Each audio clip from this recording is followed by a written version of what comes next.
초록우 산어린이재단에 매달 소정의 금액을 후원하게 되었습니다. 이 모든 게 구독자, 시청자님 덕분입니다. 구독과 좋아요 감사합니다.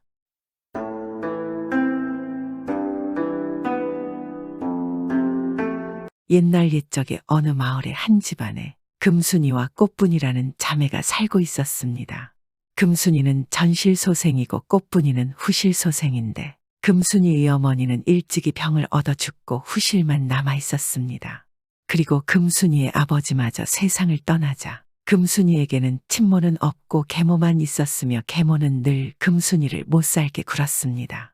하루는 이 계모가 두 자매더러 산에 가서 밤을 주워 오라고 시키면서 금순이에게는 바닥에 구멍이 난 망태를 주고 꽃분이에게는 바닥이 막힌 망태를 줘서 금순이가 나이가 더 위니까 앞서서 줍고 꽃분이는 아오니까 뒤에서 주우라고 일러 보냈습니다. 둘이 산에 올라가서 밤을 줍고 있는데 금순이는 아무리 주워 담아도 바닥이 뚫린 망태기라 그대로 온통 다 세어버리고 아우 꽃분이는 뒤를 따라가면서 금순이의 망태에서 새어 떨어지는 것을 주워 담아서 금세 망태기가 가득 차버렸습니다. 점심때가 되어서 둘은 언덕으로 올라가서 싸온 주먹밥으로 점심밥을 먹으려 하다가 주먹밥 덩어리가 떨어져서 개울 바닥으로 내려가는 것입니다. 금순이와 꽃분이는 그것을 쫓아 내려가 보니 거기에 아주 커다란 집 한 채가 있었습니다. 둘은 호기심에 그 집 안으로 들어가 보았는데 그 집에는 집만큼이나 커다란 거인 할멈 하나가 앉아 있었습니다. 너희들은 무엇하러 왔느냐? 이곳이 어디인 줄 알고 들어왔느냐? 그러자 금순이가 공손하게 말했습니다. 아, 주먹밥 덩어리가 이쪽으로 떨어져서 찾으러 왔습니다. 그 밥은 내가 아까 집어먹었느니라. 여기는 너희들이 올 곳이 아니니 어서 돌아가거라. 원래 이 집에 살고 있는 무서운 사내가 있었는데 지금 잠깐 사냥을 나갔지. 그 녀석이 돌아오면 너희들을 잡아먹을 것이야. 그런데 할머니는 갑자기 놀라며 말하는 것입니다. 아이고, 시간이 벌써 이렇게 되었고. 얘들아, 녀석이 곧 오겠구나. 냉큼 내 치마 밑으로 들어가 숨어 있거라. 네, 알겠습니다. 금순이와 꽃분이는 이유는 모르겠지만 할머니가 놀라는 것을 보고서는 황급히 할머니의 치마 속 밑으로 들어가서 숨었습니다. 그러자 그 집에 살고 있는 큰 사내가 돌아오더니 코를 벌름거리며 말하는 것이니. 어머니, 사람 냄새가 나요. 그것도 어린 여인의 냄새가 뿔뿔 나는데 어머니 혹시 보셨나요? 사람 냄새가 웬 말이야? 이 녀석아, 사람이 왜 여기에 있다는 말이냐? 내가 아까 전에 새를 한 마리 잡아서 볶아 먹었더니 그 냄새인 게지. 아이, 시끄럽고 어서 나가서 사슴이나 한 마리 사냥해가지고 돌아오거라. 왜 빈손으로 온 것이야? 오늘은 이상하게 잘 안 잡혀서 그냥 왔습니다. 윤서가 지금 이 머미가 배가 무척 고프다. 얼른 나가서 사슴을 잡아오거라. 그렇게 할머니는 사내를 집 밖으로 내보냈습니다. 사내가 집을 나가자 할머니가 치마 속에서 두 자매에게 나오라 했습니다. 그리고는 날이 저물기 전에 어서 집으로 가라고 하면서 금순이에 뚫린 망태기에 밑을 막아서 집에 있는 밤을 넣어주고 또 한편으론 고리짝 2개를 꺼내왔습니다. 얘들아, 아까 내가 너희들 밥을 먹었으니 나도 보답을 해야지. 자, 여기 고리짝이 2개가 있다. 너희들에게 하나씩 줄 터인데 가벼운 것으로 주랴, 무거운 것으로 주랴. 그러자 꽃분이가 벌떡 일어나서 무거운 괴짝을 잡으며 할머니, 저는 이 무거운 것을 가지겠어요. 하였고 금순이는 저는 가벼워도 좋아요. 라고 하였습니다. 둘이 바라는 대로 할머니에게 고리짝 하나씩을 받아가지고 산에서 내려왔습니다. 그런데 갑자기 할머니가 그들의 뒤에다 대고 말하는 것입니다. 얘들아, 참 절대로 집에 가기 전까지는 그 고리짝을 열어보면 안 된다. 꼭 명심하거라. 하며 신신당부를 하였고 둘은 그리하겠다고 하였습니다. 둘은 거의 마을로 다 와서 꽃분이가 자기가 짊어진 괴짝이 너무나 무거우니까 그 안에 무엇이 들었는지 열어보자 하였습니다. 그러자 금순이가 말렸습니다. 꽃분아, 한데 아까 할머니가 절대로 집에 가기 전까진 열어보지 말라고 하셨잖아. 그런데 너무 무거운데 도대체 뭐가 들어있는 것이야? 그렇게 꽃분이는 한번 참고 잠시 또 걷다가 이내 고리짝이 너무 무거우니까 당최 무엇이 들었나 기어이 열어보겠다고 하며 그 뚜껑을 열어보았습니다. 그러자 그 속에서 뱀 두꺼비지네 그리고 쇠똥이 하나 가득 튀어나왔습니다. 아이고 머니나 이게 뭐야. 우리에게 보답이라고 해놓고 어찌 이런 것을 준 것이야. 내가 지금까지 이런 징그러운 것을 짊어지고 온 거야. 꽃분이는 화를 내며 씩씩거리며 그것을 그냥 내던져 버렸습니다. 그리고는 언니인 금순이의 것을 보자고 자꾸 재촉하는 것입니다. 금순이 언니 일개짝을 한번 보자. 아마 거기에도 쓸모없고 징그러운 것들이 있을 것이야. 그걸 무겁게 들고 집에 갈 게 아니야. 그러자 금순이는 고개를 쩔레쩔레하며 말했습니다. 그건 안 된다. 난 할머니와 약속을 했잖아. 이 안에 쓸모없는 것들이 있더라도 난 약속을 지킬 것이야. 그리 말하고 금순이는 계속 갔습니다. 금순이가 집으로 와서 밤에 가만히 자신의 괴짝을 열어보니 그 안에는 좋은 비단옷이 수북하게 들어있는지라 계모가 알게 된다면 빼앗아갈 것이 불보듯 뻔했기에 몰래 방 한 구석에 감추어 두었습니다. 그리고 얼마 후에 마을의 가장 큰 부자의 집에 큰 잔치가 있다는 소식이 전해졌습니다. 계모와 꽃분이는 구경을 가면서 금순이에게는 이런저런 일을 잔뜩 시켜놨고 그래서 금순이는 가고 싶은 잔치의 구경을 갈 수가 없었습니다.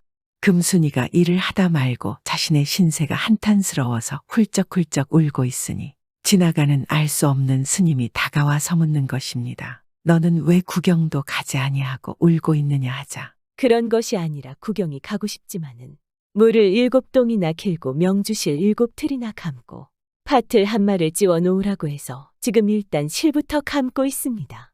그러자 그 말을 들은 스님이 그런 일은 내가 다 해줄 것이니 너는 어서 잔치 구경을 가거라 하는 것입니다. 금순이가 몹시 고마워하고 기뻐하면서 낯을 씻고 얼굴에 분을 바르고 또 광에 들어가서 예전에 거인 할머니에게서 받은 좋은 비단옷을 입고 얼른 잔치집으로 갔습니다.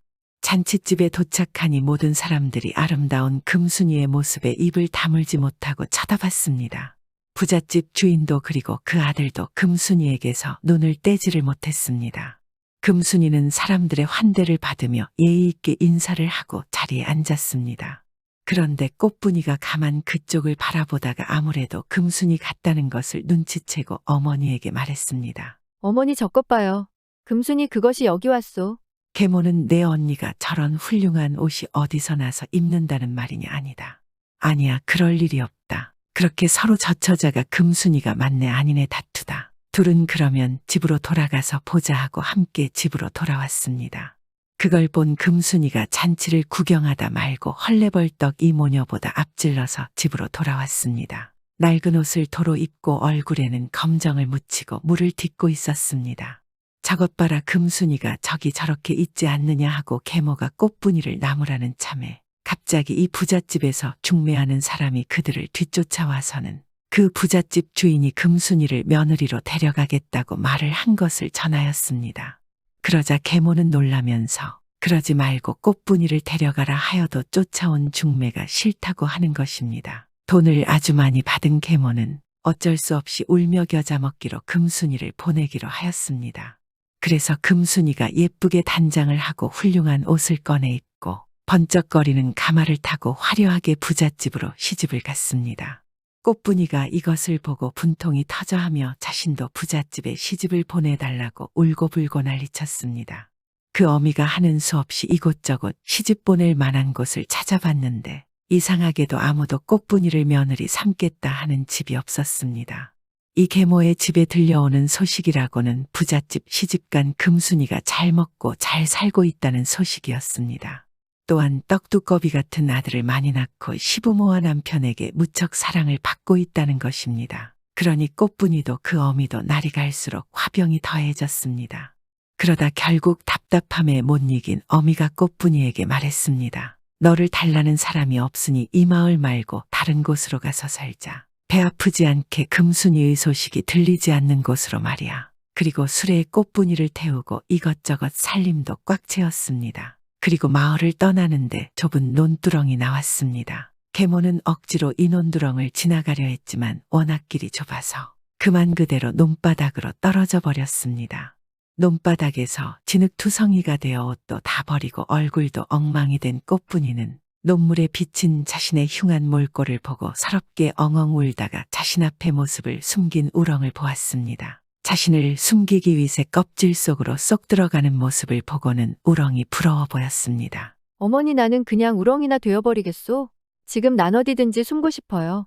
그런데 잠시 후 정말로 꽃분이가 논바닥에 우렁이가 되어버렸습니다.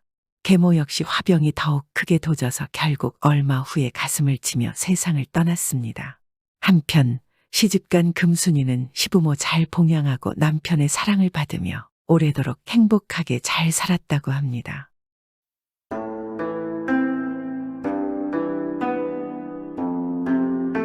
옛날 옛적 한 고을에 닭장사를 해서 살아가는 김서방이라는 사람이 있었습니다. 세상에서 제일 천한 놈인데다가 닭장사를 해서 살아간다고 양반들은 김서방을 사람 축에 넣지도 않았습니다. 그래서 김서방은 아들 칠복이 하나만은 닭장사를 시키지 않겠노라 마음먹고 칠복이 철이 들자 부지런히 글 공부를 시켰습니다. 그런데 어느 날 스님이 동량을 왔다가 칠복이를 보면서 혀를 끌끌 차며 아, 훌륭하게 생긴 동자인데 팔자가 개팔자라. 제명에 못 살고 객사하겠구나. 하고 한마디 던졌습니다. 이 말을 들은 김서방은 태산같이 믿어오던 기둥이 뚝 부러지는 듯 깜짝 놀라 스님 앞에 다가 앉으며 스님, 제발 해군을 면할 방도를 가르쳐 주십시오. 하고 손이 앞 발이 앞 빌었습니다. 그제서야 스님이 공양리 300석을 장만해 백운사 스님께 가서 석 달 열흘을 빌어야만 애군을 면한다는 것이었습니다. 쌀 300석은 고사하고 사흘 먹을 것이 없는 판이라. 그때부터 김서방은 여지껏 자식에게다 한 가닥의 희망을 걸고 열심히 살아오던 신세를 한탄하며 이제는 볼자는 다 봤다면서 술을 마시고 마시면 취하고 취하면 저도 모르게 닭타령을 부르게 되었습니다. 이런 사정을 알게 된 칠복이는 더욱 열심히 공부하여 과거 시험을 보러 서울로 떠나게 되었습니다. 아들이 객지로 떠난다는 말을 들은 김서방은 그 언젠가 스님이 하던 말이 생각나 이제야 객사할 때가 온 것이라고 불길하게 여겨 아들을 붙잡고 가지 못하게 하였습니다. 그래도 아들이 뿌리치고 떠나가니 칠보가 부디 땀만 먹지 말고 매사에 주의하거라. 황금은 흑사심이요 미녀는 귀신이라 했으니 부디 명심해서 처사하거라. 하고 신신당부하였습니다. 그 뒤 칠복이는 보찜을 짊어지고 길을 가는데 해가 져서 집을 만나면 집에서 자고 집이 없으면 풀숲에서 자면서 굶기를 부자집게 밥 먹듯 하였습니다. 몇 날 며칠을 그렇게 정처 없이 걷다. 한양을 지척에 둔 한 고을에 이르니 날이 저물어 근처에 있는 번듯한 기와집을 찾아갔습니다. 개 짖는 소리가 나더니 한 머슴이 나와 칠복이의 아래 위를 깐깐히 훑어보며 웬 손님인가 물었습니다. 날이 저물어서 하룻밤 묵어가자고 하니 대답은 하지 않고 똥도르르 안으로 굴러가듯 가더니 다시 돌아와서 따라오라 하고는 깨끗한 객방으로 안내하였습니다. 잠시 후 저녁 밥상이 나오는데 아리따운 처녀가 상을 놓고는 시장하시겠는데 찬 없는 진지라도 많이 드세요 하고 들어가는지라 말 한마디에 천냥 빚 갚는다더니 먹지 않아도 배부를 지경이었지만 시장한 김에 김치 조각 하나 남기지 않고 제 눈 감추듯 하였습니다. 며칠 만에 후한 주인을 만나 대접을 잘 받았다고 생각한 칠복이는 흥타령이 절로 나왔습니다. 그는 베개를 베고 누워 흥얼흥얼하다 아버지가 늘상 부르던 닭타령이 귀에 배었던지라 자기도 모르게 목청을 돋구어 들은 풍월에다 자기 신세를 엮어서 한 곡 넘기었습니다. 그 소리가 본체에 누워있는 주인집 양반의 귀에까지 들리게 되어 칠복이는 호출을 받고 불려갔습니다. 이 집은 본래 양반의 소첩의 댁이었습니다. 양반이 이 고을의 사또로 있을 때 한 처녀와 관계하여 딸을 낳으니 그 처녀의 머리를 얹어주고 첩으로 삼았습니다. 그 후 한양으로 올라가게 되었는데 그 여자를 상놈이라고 데리고 가지는 않았으나 본댁한테서 자식을 못 보게 되니 가끔 소첩댁으로 딸을 보러 다녔습니다. 금년에 양반이 마지막으로 과거급제의 상시관을 맡게 되었는데 과거에 급제하는 사람한테 어여쁜 딸을 맡기려는 생각으로 며칠 전에 내려와 첩과 상의하고 오늘 밤엔 딸의 의향을 들어보려던 참인데 마침 객방에 손님이 들고 평생 듣지 못했던 타령 소리가 들려왔습니다. 양반이 타령 소리를 들으니 들으면 들을수록 청룡의 목소리요. 들을수록 백호의 꾸중이라 머슴을 시켜 칠보기를 부른 것이었습니다. 칠보기는 아버지의 말대로 아차 이제야 죽을 때가 된 모양이구나 하며 정신을 가다듬고 본체에 들어서니 양반은 방석을 내주며 앉으라고 하면서 방금 부른 타령을 다시 불러보라고 부탁하였습니다. 칠보기는 아무래도 죽을 바엔 그냥 타령이나 원 없이 부르고 떠나자는 생각으로 또 다시 닭타령을 불렀습니다. 양반이 가만히 들어보니 흥이 나는 것이지 않겠습니까? 흥이 나는 김에 딸을 불러 춤까지 추게 하였습니다. 양반의 속마음은 딸에게 선을 보이자는 심사에서였습니다. 단박에 죽는 줄로만 알았던 칠보기는 안심을 하고 그 후 객방에 돌아와 누워서 이궁리 저궁리 이 생각 저 생각에 잠을 이루지 못하고 있는데 신발 소리가 자박자박 나더니 문이 살며시 열리며 아리따운 처녀가 들어왔습니다.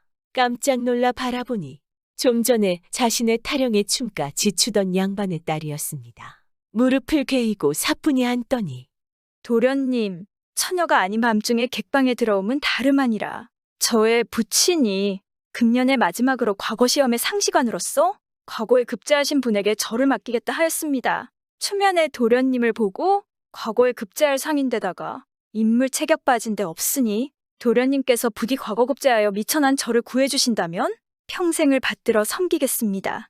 하며 머리를 숙이니 얼떨결에 맞절을 하려던 칠보기는 갑자기 정신이 번쩍 들었습니다. 아니, 안 될 말씀이요 하고 한마디로 부정하고는 다시 처녀를 보니 천하 미인이라 세상에 이렇게 이쁘고 얌전한 여자를 아내로 삼았으면 하는 생각이 간절하지만 미인과 황금에 주의하라고 당부하던 아버지의 목소리가 귓전에 쟁쟁이 떠오르는지라. 나는 천한 사람이요. 처자는 유복하고 권세 있는 양반집 규수요. 배운 건 없어도 예의 범절만은 알고 있으니 밝은 대낮에 상담하도록 하고 어서 물러감이 지당한 줄로 압니다.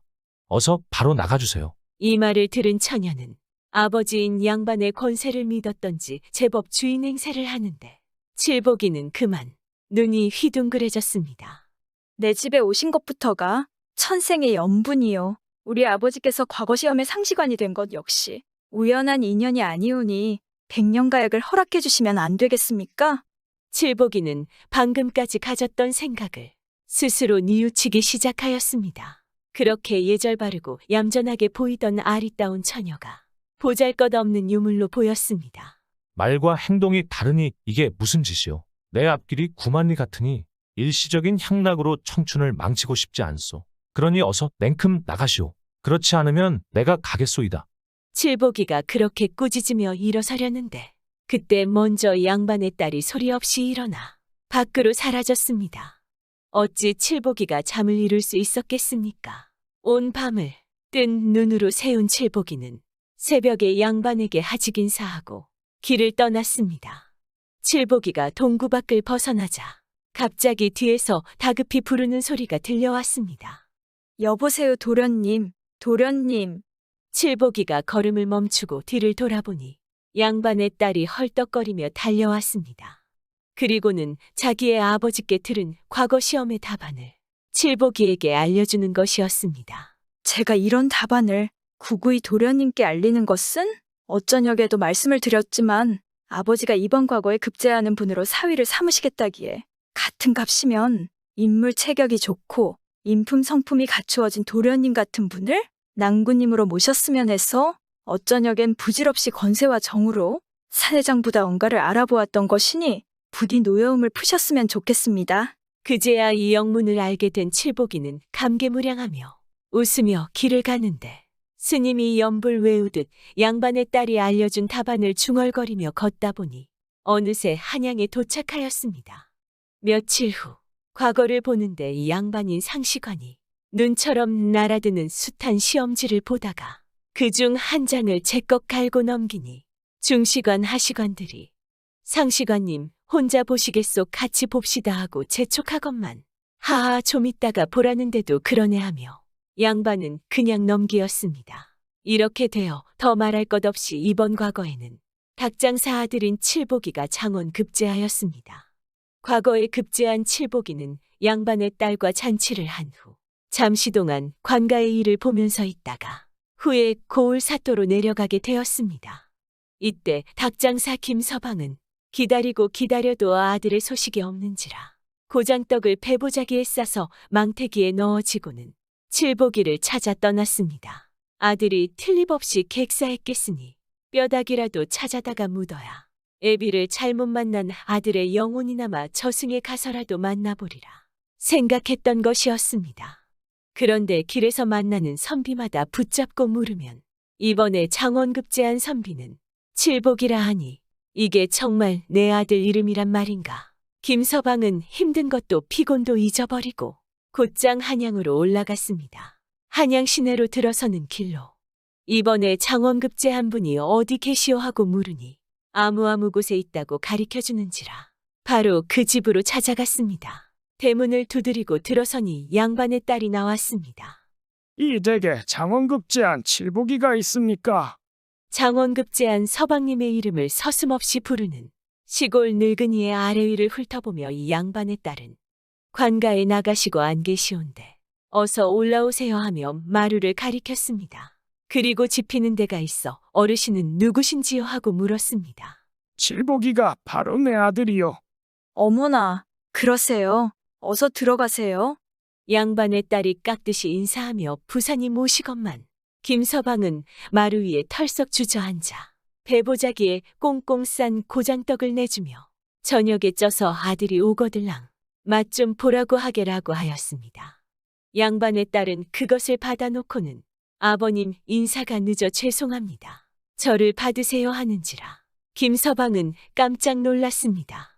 과거에 급제하더니 선녀 같은 시녀를 부리는구나 하고 속으로 생각했는데 자기를 아버지라고 부르는지라 아니 아버지라니 하며 눈이 둥글해서 되물었습니다. 아버님, 칠복 씨는 저희 서방님이에요.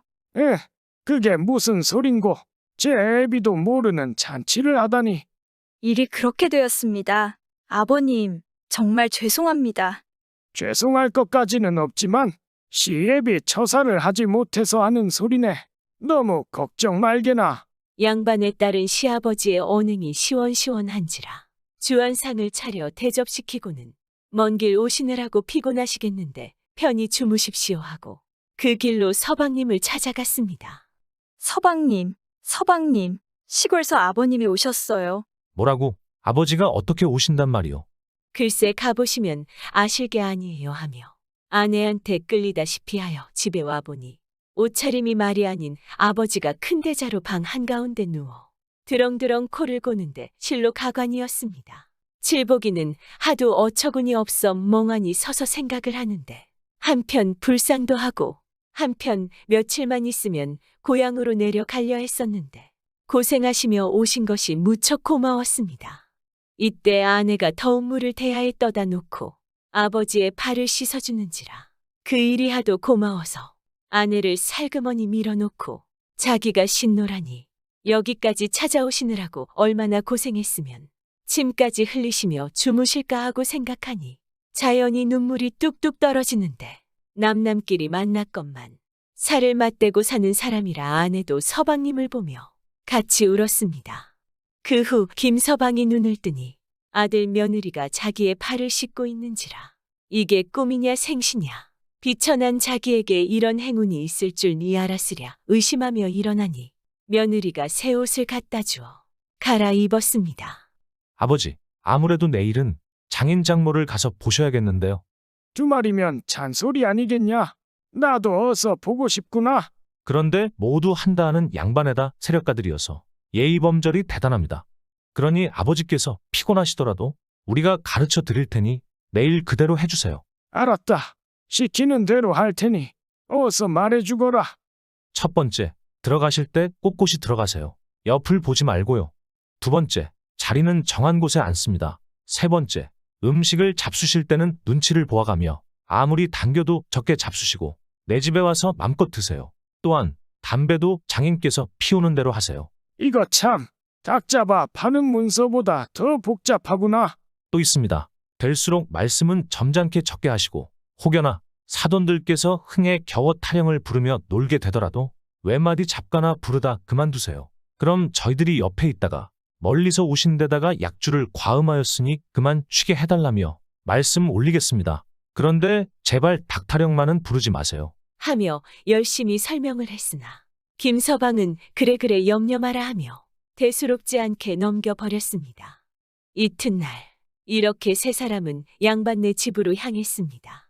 양반은 마루에 앉아 멀리서 팔자걸음으로 걸어오는 사돈의 모습을 보니 사위가 전에 말하던 상놈의 행실은 하나도 없고 한다 하는 양반의 거동이라 버선발로 마루 위에서 정중히 맞아들이는데 실로 가관이었습니다. 칠복이와 며느리는 잠시도 그 옆을 떠나지 않고 맴돌았습니다. 양반네 일가 친척들은 얼마나 그리웠으면 저럴까. 실로 효자의 효부로다 하고 소곤거리는데 하지만 칠복이와 며느리의 마음은 참새 마음이었습니다. 사돈께서 멀리 계시다 보니 기별도 없이 혼사를 치러 죄송합니다. 원, 천만의 말씀을. 그런 말씀 마십시오, 사돈. 사위가 활달하고 시원시원하다고 했더니 사돈을 닮았습니다. 그려. 이렇게 순풍에 돛단 듯이 시간이 지나갔습니다. 술이 서너 잔 들어가자 노래가락이 나오더니 다음에 사돈께서 한 곡조 넘기실 차례입니다 하고 양반이 권하는 바람에 칠복이와 며느리가 숨이 한 줌만에서 눈치질을 하건만 술이 거나하게 된 김서방은 옷자락을 풀어헤치며 닭타령을 불렀습니다. 그 바람에 양반네 일가 친척들은 아연실색해서 칠복이와 며느리를 번갈아 보는데 홍당무가 된 칠복이와 그의 처가 아버지께서 과음하셨나 봅니다 하고 얼버무리려 했으나 몇몇 친척들은 모두가 이맛살을 찌푸리고 혀를 찼습니다. 양반은 그 소리를 어디서 들었던가 곰곰이 생각해보니 고을 갔다가 딸네 집에서 들은 기억이 번개치듯 떠오르는지라 그놈네 그 아들이로군 하며 탄식했으나 이미 엎질러진 물이라 속히 고을로 보내기로 작심을 했습니다. 그렇게 칠복이는 허탈함만 남기고 집으로 돌아오게 되었습니다. 집에 들어와 술이 얼마쯤 깬 김서방은 칠복이에게 자초지종을 듣고는 개벌은 남주겠냐 모두 내 탓이다 하며 가슴을 통곡하는데 며느리가 들어와서 아버님 너무 상심하지 마시고 제 말을 좀 들어주십시오 하고는 서방님과 시아버지에게 여차여차하면 어떠냐고 하였습니다. 그 후 칠복이는 우선 자신의 맡은 일에 최선을 다하였습니다. 탐과 놀이들을 조사하여 파직시키고 뺏어가고 긁어모은 채무를 돌리게 하며 백성들에 나눠주니 사또인 칠복이는 민심을 얻을 수밖에 없었습니다. 이리하여 김서방의 고을에 목수 몇십 명을 또한 황금 몇십 냥을 보내라 하고 명을 내려도 아무 외착 없이 실행되었습니다. 그리하여 불과 1년 사이에 김서방의 고을에다 말 그대로 지상낙원을 만들어 놓고 며느리는 바로 자신의 아버지인 양반을 찾아갔습니다. 양반은 아직도 노염이 풀리지 않아 보기 싫다 하고 외마디로 거절하는데 양반의 아내가 죽일 놈도 죽기 전에 마지막 말은 듣는다는데 딸의 말을 들어보지도 않고 성부터 내십니까 하며 딸의 편에 서서 무슨 일인지 할 말 있으면 어서 하라고 부추겼습니다. 아버지, 시댁에 가보니 비록 시골 일망정 산수 좋고 물이 어찌나 맑은지 천하의 지상낙원입니다. 또한 아버님이 닭장수이시지만 닭들도 몇만 마리가 있는지 헤아릴 수가 없습니다. 그래, 정말 닭장사인 너의 시아버지가 그렇게도 잘 살더냐? 제가 어찌 아버님께 거짓말을 올리겠습니까? 정 믿어지지 않으신다면 산수도 구경하실 겸 한번 다녀오심이 어떠하십니까? 그리하여 반신반의한 양반은 속는 셈 치고 바로 사돈네 집으로 향했습니다. 사돈네 마을에 도착해서 보니 실로 딸의 말과 같이 극락세계여 부채질해주는 선녀들 속에 취하듯 앉아서 닭타령을 부르는 것은 분명한 사돈인지라 또한 닭들은 헤아릴 수 없을 정도로 얼마나 많은지 양반은 감탄할 수밖에 없었습니다. 단순 닭장수로 생각해 상놈으로 보이던 사돈이 마치 신선으로 보였습니다. 사돈, 제가 눈이 멀어서 제 손으로 제 눈을 찔렀으니 노여워 마십시오. 서로 거리가 멀다 보니 이렇게 지내시는 걸 모르고 오해했으니 용서하십시오. 웬 황송한 말씀을 다 하십니까? 며느리가 내 아들을 잘 섬기고 이 늙은 것도 잘 공대하는 덕에 상놈의 신세라도 양반이 부럽지 않게 지내고 있습니다. 무슨 그런 말씀을 다 하십니까? 양반과 상놈이 따로 있습니까? 사돈도 한 호족에 든다는데 이제 그런 말씀 마에 마십시오. 이때부터 양반은 사돈에게 상놈이란 말을 입 밖에 내지 않았으며 김서방은 며느리 덕에 양반 행세를 하면서 지낼 수 있었습니다. 결국 이 모든 것은 총명한 며느리의 계획이었던 것이었습니다. 이 며느리 덕으로 김서방과 칠복이는 행복한 하루하루를 보냈습니다. 세상에 스님의 말처럼 미래가 정해진 것이 어디 있겠습니까? 미래는 스스로 혹은 주위 사람의 도움으로 자연스럽게 만들어 나가는 것이 아닐까요? 오늘도 행복한 하루가 되시길 바라봅니다.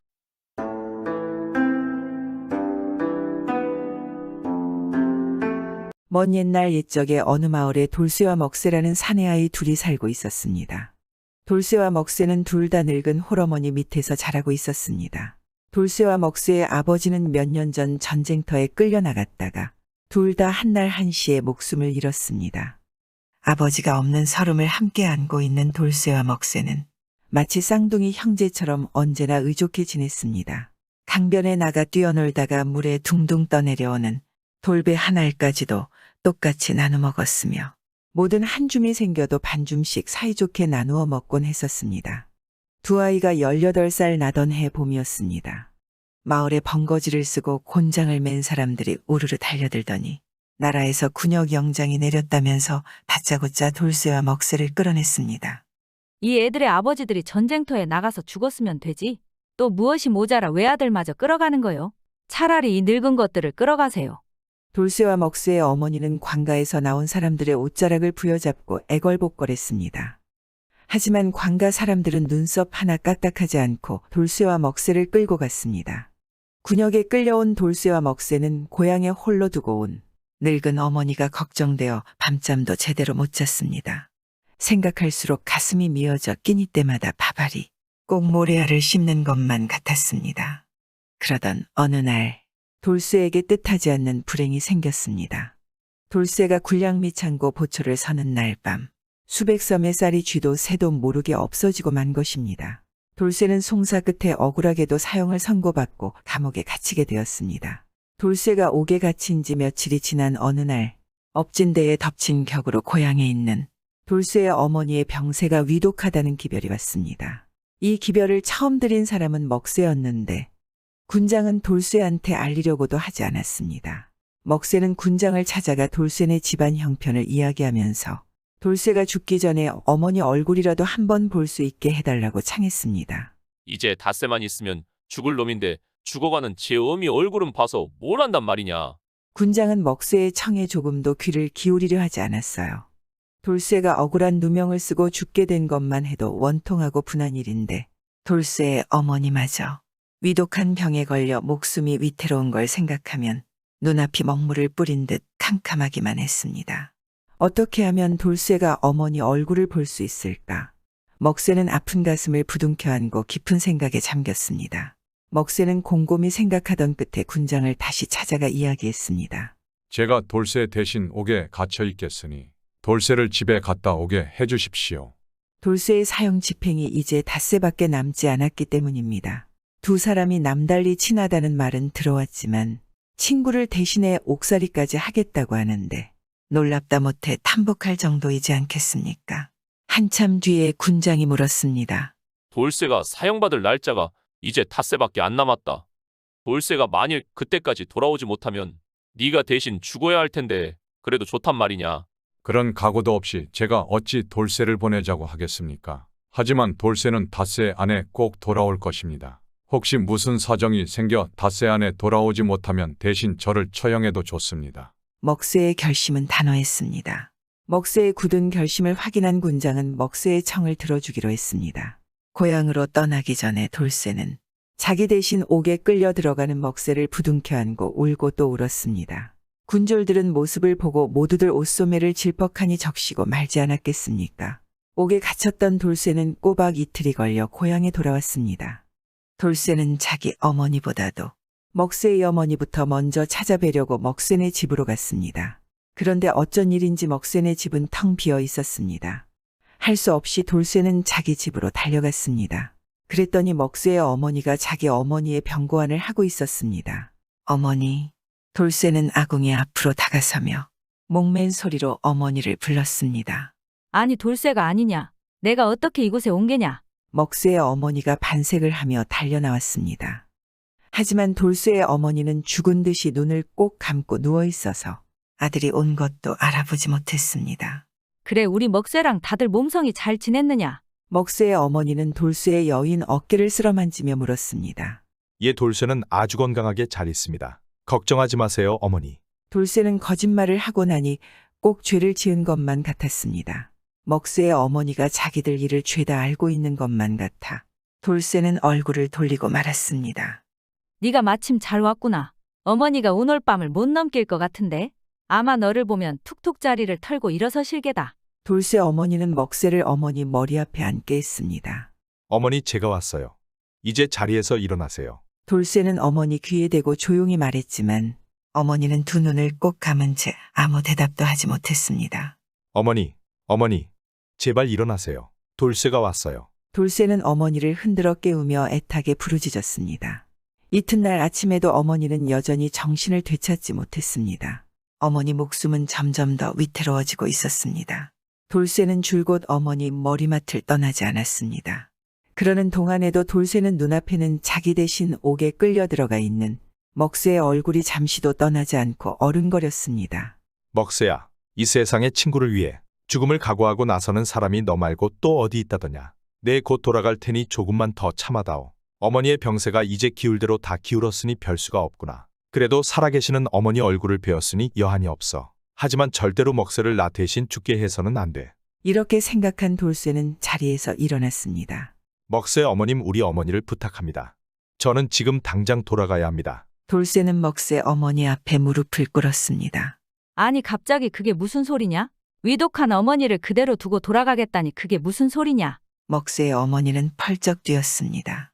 먹새 어머님, 저는 꼭 가야 해요. 먹새의 어머니한테 모든 사연을 솔직하게 털어놓을 수 없는 안타까움에 돌쇠는 피눈물을 흘렸습니다. 아이고야, 군대가 그렇게도 모질단 말이냐? 안 된다, 안 돼. 먹새의 어머니는 돌쇠의 팔소매를 붙잡고 놓아주지 않았습니다. 먹새 어머님, 정말 이러지 마세요.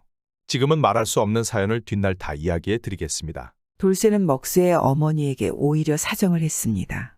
무슨 일이기에 지금은 말할 수가 없다느냐? 정 그렇다면야 어쩌겠니? 여기 어머니는 걱정 말고 아무쪼록 몸성이 잘 있어라. 먹새의 어머니는 목이 메어 말을 듣지 못했습니다. 돌쇠는 정신을 잃고 누워있는 어머니한테 큰 절을 올리고 눈물을 뿌리며 집을 떠났습니다. 한편 5째 되는 날 아침 병영에서는 돌쇠를 두고 좋지 않은 이야기들이 오갔습니다. 사람 맘이란 참 모를 일이야. 그렇게도 죽자사자 하는 것 같더니 돌쇠가 제 친구를 죽음에 이르게 하고서는 아직도 돌아오지 않는 것입니다. 드디어 사형을 집행할 시간이 되었습니다. 군장은 먹새를 사형터로 끌고 갔습니다.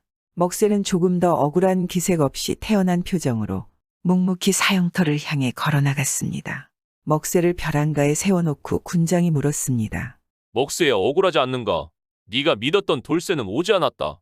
저는 조금도 억울한 마음이 없습니다. 돌쇠가 어머니를 만나 뵈었으리라 생각하니 오히려 기쁩니다. 돌쇠는 지금 틀림없이 여기로 달려오고 있을 것입니다. 먹새는 가슴을 쭉 펴고 당당하게 말했습니다. 궁수들이 떨리는 팔로 먹새를 겨냥하고 활시위를 팽팽히 당겼습니다. 군장이 손을 내리려고 할 찰나였습니다. 산골짜기 아래에서 말발굽 소리가 요란하게 들려왔습니다. 군장은 말발굽 소리가 들려오는 쪽을 내려다보았습니다. 먼지를 노랗게 휘말아 올리며 바람처럼 달려오고 있었습니다. 말에 올라탄 사람은 손을 휘저으며 뭐라고 목청껏 소리를 지르고 있었습니다. 말은 어느새 먹새를 세워놓은 벼랑턱에 이르렀습니다. 말 위에서 돌쇠가 뛰어내리며 부르짖었습니다. 돌쇠는 엎어지듯 달려나가며 먹새의 몸을 가로막았습니다. 자, 이제 내가 왔으니 화살을 어서 내 몸에 날리시오. 숨이 턱에 닿은 돌쇠는 가쁜 숨을 몰아쉬며 궁수들을 바라보았습니다. 모여선 군졸들은 모두 놀란 눈길로 돌쇠를 바라보았습니다. 하지만 누구보다도 더 놀란 것은 먹쇠였습니다. 먹쇠는 돌쇠가 닷새 안으로 돌아오리라고는 처음부터 기대하지도 않았습니다. 돌쇠가 어머니 병문안까지 해드리고 나면 닷새가 아니라 50일도 더 걸릴 것이라고 생각했습니다. 머새는 다만 자기가 돌쇠 대신 형을 받고 죽음으로써 돌쇠를 살리고 동무간의 의리를 끝까지 지키려는 마음만 먹었을 따름인 것입니다. 돌쇠와 먹새는 서로 목매어 부르짖으며 와락부둥켜 안았습니다. 돌쇠야, 어머니 병문안까지 할 게지. 오기는 왜 왔단 말이냐? 너 그게 무슨 소리냐? 나 대신 너를 죽게 하고 나 혼자 살아서 뭘 하란 말이냐? 먹새야, 나 때문에 정말 고생이 많았겠구나. 사실은 빨리 돌아온다는 게 그게 사정이 있었다. 어머니에게 하직 인사를 하고 길을 재촉하던 돌쇠는 어느 고갯길에서 돌부리에 걸려나가 넘어지면서 그만 발목을 삐고 말았습니다. 돌쇠는 단박에 발목이 부어올라 한 걸음도 걸을 수가 없었습니다. 돌쇠는 끊어져 나갈 것처럼 저린 발목을 싸지고 고갯길에서 몸부림을 쳤습니다. 먹새가 나 대신 죽다니. 아이고 안 돼 먹새야. 돌쇠는 땅을 치며 목 놓아 울었습니다. 그때 고갯길을 오르던 말장사꾼이 돌쇠의 울음소리를 듣고 급히 달려 올라왔습니다. 돌쇠한테서 모든 사연을 다 듣고 난 말장사꾼은 그대들의 우정의 하늘도 탐복할 거요. 자, 어서 이 말을 타고 달려가시오. 하면서 가장 빠른 말 한 피를 주었습니다. 말 한 피를 얻게 된 돌쇠는 채찍을 휘둘러 나머지 길을 단숨에 달려왔던 것입니다. 돌쇠의 이야기를 마음을 졸이며 듣고 난 군졸들은 모두들 가슴이 뜨거워지지 않았겠습니까? 군장은 감동에 휩싸여 술렁거리는 군졸들의 눈치를 살피며 한 구석에 서서 뭔가 생각하더니 돌쇠를 바라보며 말했습니다. 자, 돌쇠야, 그러니 이제는 네가 사형을 받아야겠다. 어서 앞으로 나서라. 군장의 얼굴에는 돌쇠에 대한 비웃음이 가득했습니다. 인정머리라고는 눈꼽만큼도 없는 천하의 고약한 놈 같으니 군졸들이 술렁거렸습니다. 그때였습니다. 여러분, 내가 모든 걸 다 말하겠소. 나이 많은 군졸 하나가 앞으로 나서며 말했습니다. 굴량 및 창고에서 쌀을 훔친 건 바로 저 군장 짓이요. 군졸들은 너무도 뜻밖의 말에 어리둥절했습니다. 너 이놈 무슨 허튼 소리를 하는 거냐? 군장은 당장이라도 나이 많은 군졸을 잡아먹을 것처럼 노려보았습니다. 난 그날 밤 순찰을 돌다가 저 군장 놈이 도적대와 짜고 창고에 쌀을 빼고 털어내는 걸 똑똑히 봤습니다. 저 군장 놈이 무서워 여태껏 이 일을 모른 척하고 있었으니 형벌을 받아야 할 놈은 바로 나요. 그런 이제 없는 돌쇠 대신 나를 죽여주시오. 나이 많은 군졸은 주먹으로 가슴을 치며 눈물을 뚝뚝 떨구었습니다. 이 자리에서 사형을 받아야 할 사람은 돌쇠나 먹새가 아니라 바로 군장놈이요. 군졸들 속에서 누군가가 창을 높이 축혀 올리며 외쳤습니다. 군졸들은 일제히 창을 비켜들고 군장을 에워쌌습니다. 그러고는 단숨에 군장을 죽여버렸습니다. 그 뒤 돌쇠와 먹새는 마을로 돌아와 어머니의 병을 깨끗이 낫게 하고 효성을 다해 모시며 오래오래 행복하게 살았습니다. 오늘 이야기는 하늘도 감동시킨 우정에 관한 이야기이지 않겠습니까? 우리 주위에도 이런 친구들이 있었으면 정말 좋겠습니다.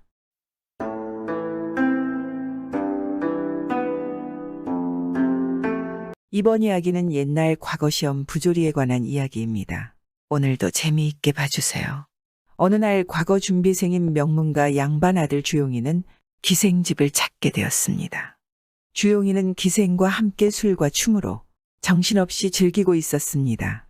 마치 모든 세상을 다 가진 듯 한바구음을 지으며 놀지 않았겠습니까? 그때 독불 장군인 주용이 아버지 즉 명문가 양반인 장백이 나타났습니다. 과거 시험이 한 달도 안 남았는데 이 광경을 본 양반은 황당하며 화가 나지 않았겠습니까? 3대 독자란 놈이 이렇게 바보 같은지. 너 이놈아, 이번에도 낙방하면 그땐 호적에서 파버릴 줄 알아. 어휴, 하나뿐인 아들놈이 어찌 이 모양인지. 하며 호통을 치기 시작하였습니다. 이 모습을 본 기생은 양반에게 다가가 대감님, 저 혹시 실례가 안 되신다면 손님 중에 기막힌 쪽집게 선생이 있는데 소개해 드릴까요? 하며 솔깃한 제안을 하기 시작했습니다. 또한 옆에 바람잡이 진욱은 마침 너무 잘 오신 게 그 선생 거쳐가고 과거 급제 못한 인물이 단 한 명도 없다지 이렇게 말하는 것입니다. 하며 미끼를 던지기 시작하였습니다. 이 말을 들은 명문가 양반 장백은 솔깃하지 않을 수 없었습니다. 그 선생이란 자가 대체 누구요? 하며 관심을 갖게 되기 시작하였습니다. 이에 쪽집게 선생 주호는 합격일 때 5천냥, 불합격일 땐 무보수. 백전백승, 과거 시험의 비밀 병기라며 자신을 소개하기 시작하였습니다.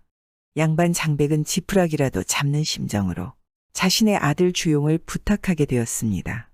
그 후 쪽집게 선생인 주호, 조수인 바람잡이 진욱, 그리고 기생 이렇게 셋이 과거 시험의 고객을 찾기 위해 한자리에 모였습니다. 역대급 호구야 하며 기생은 어제 만난 양반 이야기를 꺼내기 시작했습니다. 그 명문가 양반으로 말할 것 같으면 집만 10채이며 논과 밭까지 합치면 엄청난 부자입니다. 또한 양반의 아들, 즉 주용이 3대 독자 아들이며 정말 일자무식이지 않겠습니까? 지금 양반의 관심은 모두 아들에게 있기 때문에 잘만 이용하면 손쉽게 대박을 칠 수 있습니다. 기생은 제안하기 시작하였습니다. 당연히 흔들리지 않을 수 없었고 셋 모두 만장일치로 양반 아들인 주용이를 고객으로 결정하였습니다. 이것도 모르는 명문가 양반은 쪽집게 선생으로부터 아들이 장원급제할 수 있다는 생각에 설레임과 동시에 과거 시험까지 한 달도 남지 않은 마당에 무슨 수로 합격시켜 주겠다는 건지 하며 의문을 갖게 되었습니다. 이에 쪽집게 선생 주호는 시험은 제가 봅니다. 즉 대리시험을 보아주는 거지요. 하며 방안을 제시하기 시작하였습니다. 즉 겁역을 하겠다는 말이지 않겠습니까? 겁역은 과거 시험의 답안을 대신해주는 사람을 가리키는 말입니다. 옛날 과거 시험장에서 대리시험 등 부정행위를 벌이는 자는 적발시 병역의 의무를 진 채 평생 과거 응시가 금지가 되었기 때문에 이 두 부자는 불안해하지 않을 수 없었습니다. 하지만 과거 시험에 붙을 방법이 없는 부자는 제안을 들어보기 시작합니다. 우선 과거 시험에서 가장 중요한 것은 바로 자리 선점입니다. 이곳이 현재판이 걸리는 곳이라면 감독관들은 주로 현재판 주변에서 크게 떨어지지 않은 곳에 서 있곤 합니다. 그렇다면 여기서 가장 명당 자리는 현재판이 걸리는 곳, 바로 맨 앞자리 가운데입니다. 라며 하나씩 설명하기 시작하였습니다. 이에 양반 아들 주용이는 앞 감독관이 눈 시퍼렇게 뜨고 있는데 맨 앞자리라냐 하며 당연히 의구심을 품지 않을 수 없지 않겠습니까?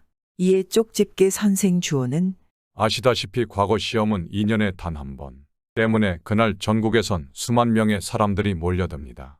하지만 감독관이 답안지를 채점하는데 주어지는 시간은 평균 하루에서 길어야 사흘 때문에 모든 합격자는 먼저 낸 답안지 100장 안에서 나온다는 사실.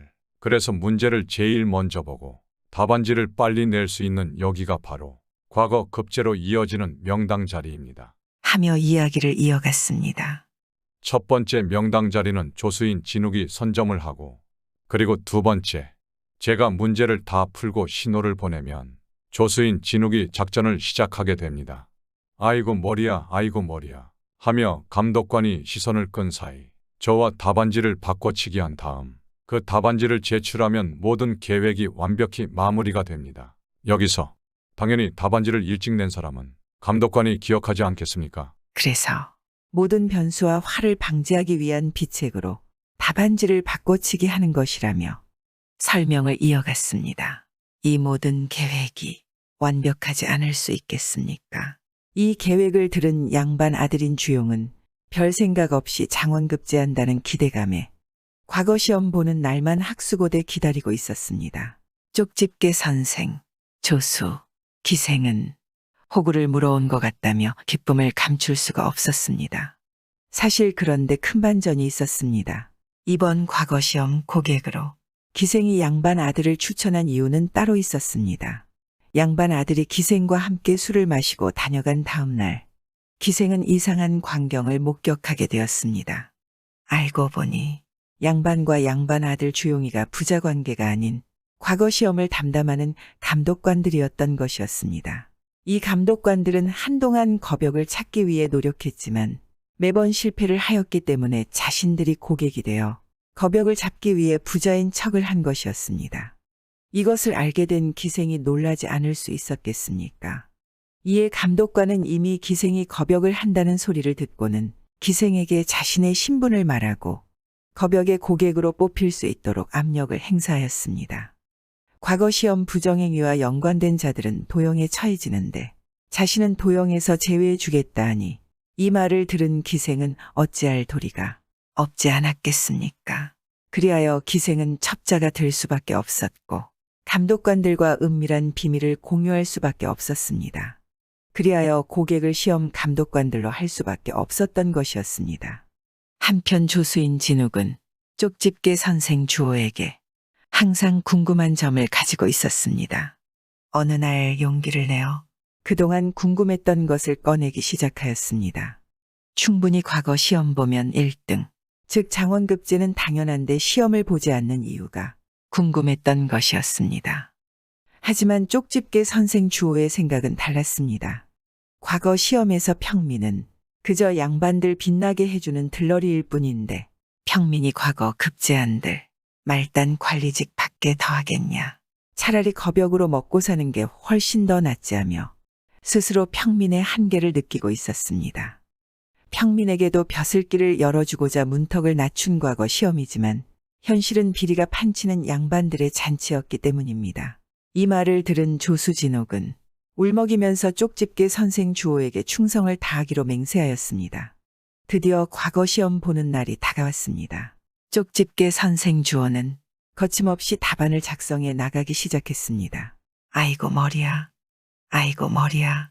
조수진욱은 작전을 슬슬 시행하기 시작하였고 이에 양반 아들 주용 즉 감독관 주용은 드디어 겁역을 잡을 수 있다는 생각에 부풀어 있었습니다. 하지만 인생이 모두 뜻대로 행해지면 얼마나 좋겠습니까? 이상하게도 쪽집게 선생이 계획대로 시행을 하지 않았습니다. 이에 감독관 주용은 일이 계획대로 되지 않자 불안해하기 시작하였습니다. 하지만 답안지에 자신의 이름인 주용이라고 적혀 있을 거라고 생각했기 때문에 걱정하지 않았습니다. 바로 쪽집게 선생이 답안지를 내러 가기 시작하자 주호 넌 이제 끝이야 하며 몰아치기 시작하였습니다. 하지만 놀랍게도 답안지엔 주용이라고 적혀 있어야 하는데 쪽집게 선생 이름인 김주호가 적혀 있었습니다. 이건 또 무슨 상황인 걸까요? 기생은 이미 종적을 감춘 듯 했는데 사건은 이렇습니다. 과거 시험 전날 기생은 이미 과거 시험 감독관들의 첩자인 상황에서 쪽집게 선생, 조수, 기생은 셋이 한자리에 모였습니다. 쪽집게 선생인 주호는 기생과 조수에게 이번 일 끝내고 겁역 접으려고. 나도 내 능력 시험해 봤으니까 난 그것으로 만족해. 그 대신 너희들 새 출발하는데 내가 전적으로 도울 거야. 하며 조수와 기생을 다독였습니다. 이 말을 들은 기생은 당연히 흔들리지 않았겠습니까? 사기꾼 주제에 물러 터져서는 의리까지 챙기고 난리야. 하며 쪽집게 선생 주호를 배신할 수 없었던 기생은 양심 고백을 한 것이었습니다. 과거 시험 전날 감독관들의 계획을 미리 다 알게 되었던 것이었습니다. 이에 쪽집게 선생은 당황하지 않고 얼굴이 팔린 이상 작전은 그대로 수행하기로 하였습니다. 이름만 똑같이 적어 놓으면 증거가 없으니 잡아놓을 수 없을 테지하며 계획대로 실행에 옮기게 된 것이었습니다. 분명 쪽집게 선생 주호에게 남다른 비책이 있지 않았을까요? 주호는 자신을 과거 시험장에서 몰아치는 감독관 주용에게 또 그러시면 무고죄로 잡혀가는 수가 있습니다. 그땐 좀 더 확실한 증거를 준비하셔야 합니다. 하며 회심의 미소와 함께 자리를 떠났습니다. 그로부터 얼마 후 궁에서는 장원급제한 사내가 임금을 만나고 있었습니다. 전하, 장원 김주호 당도하였습니다. 하고 신하가 임금에게 장원급제한 사내를 임금 앞에 나서게 했습니다. 들어오시게. 내가 이번에 과거 시험에 장원한 김주호인가? 익히 내가 써낸 문구를 봤다. 참으로 탁월하더군. 아니 장원급제자가 김주호라니 이게 어찌 된 일인 걸까요? 많이 궁금하시죠? 미리 사전에 모든 계획을 알았던 겁역 김주호는 자신과 똑같은 동명이인을 고객으로 작전 계획을 변경하였던 것이었습니다. 즉 자신의 이름과 똑같은 고객을 찾아서 작전을 수행하면 감독관들도 속일 수 있고 돈도 벌 수 있고 일석이조 아니겠습니까? 역시 백전백승 신하 김주호지 않겠습니까? 감독관 주용은 황당함에 몸서리를 칠 수밖에 없었고 동명인 김주호가 장원급제까지 되는 바람에 5천냥이 아닌 10,000냥을 받게 되었습니다. 이 계획을 끝으로 사기단 셋은 해체하고 각자 자기 인생을 살기로 결심하고 뿔뿔이 흩어지게 되었습니다. 평민은 장원급제를 하더라도 그 한계가 있어 높이 날아갈 수 없으니 그 시대의 평민은 얼마나 억울한 삶을 살았을까요? 그러다 보니 이런 부정부패가 생기는 게 아닐까요? 요즘에는 이런 일들이 정말 없어졌으면 좋겠습니다. 구독은 공짜입니다.